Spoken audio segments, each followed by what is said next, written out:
বা খেত কি কিনে দেবো।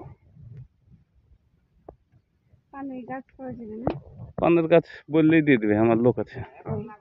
এখন লাগাই না, এর আগে এনে দিয়েছিলাম না, হয়নি, আবার হবে। ও লাগানোর জন্য লেটকা মাটি লাগবে একদম।